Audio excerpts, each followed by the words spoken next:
야곱은 가족과 모든 소유를 이끌고 애굽으로 이주합니다. 죽었다고 생각했던 요셉이 살아있다는 소식은 애굽에 갈 만한 충분한 이유가 되었습니다. 그러나 야곱은 가나안을 떠나는 것에 대한 두려움과 걱정이 있었습니다. 이런 야곱의 마음을 아신 하나님은 애굽으로 내려가기를 두려워하지 말라고 말씀합니다. 이 말씀은 두려움 가운데 있던 야곱을 일으켜 세웠습니다. 또한 하나님은 내가 거기서 너로 큰 민족을 이루게 하리라는 말씀을 통하여 야곱을 안심시켜 주십니다.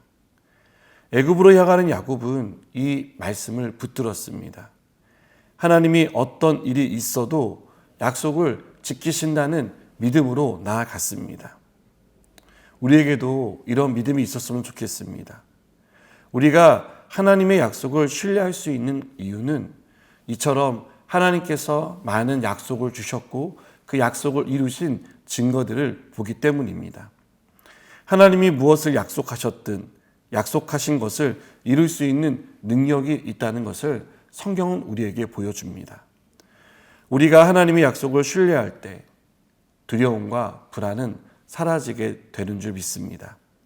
때때로 하나님의 약속은 내가 생각하는 방식으로 이루어지지 않기도 합니다. 내가 생각했던 때에 나타나지 않기도 합니다.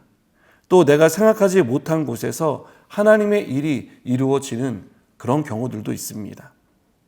하나님은 우리가 한 번도 생각해 보지 못한 방식으로 약속을 이루실 겁니다.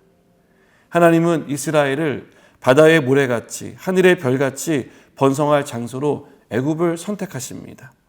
그리고 이 일을 이루기 위해 요셉을 먼저 보내셨습니다. 하나님의 때가 되면 이스라엘 백성은 다시 가나안 땅으로 돌아오게 될 것입니다. 하나님은 두려워하는 야곱에게 이 약속을 주심으로 안심시키십니다.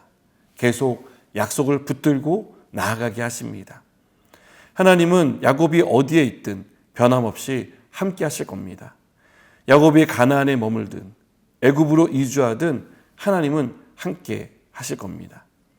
이렇게 함께 하신 하나님이 약속을 끝까지 이루실 것입니다. 우리가 하나님의 말씀을 붙들어야 하는 이유는 이처럼 약속하신 일이 이루어지기 때문입니다. 하나님의 약속을 놓치지 않도록 매일 말씀 가운데 머무는 저와 여러분이 되었으면 좋겠습니다. 우리는 우리가 처한 상황을 봅니다. 우리의 형편을 생각하며 하나님을 의심하기도 합니다. 그러나 하나님은 우리가 어떤 상황에 처했든 우리가 어떤 형편에 놓였든 하나님의 일을 이루십니다.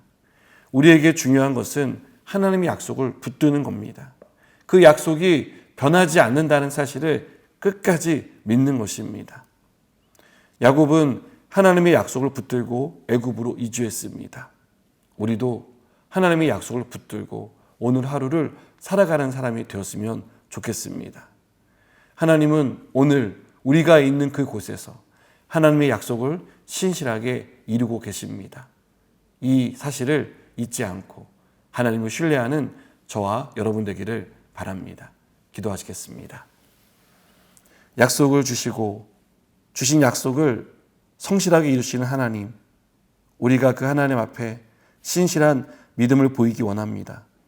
어떤 상황에서도 어떤 경우에도 말씀을 놓치지 않게 하여 주시옵소서. 예수님의 이름으로 기도드립니다. 아멘.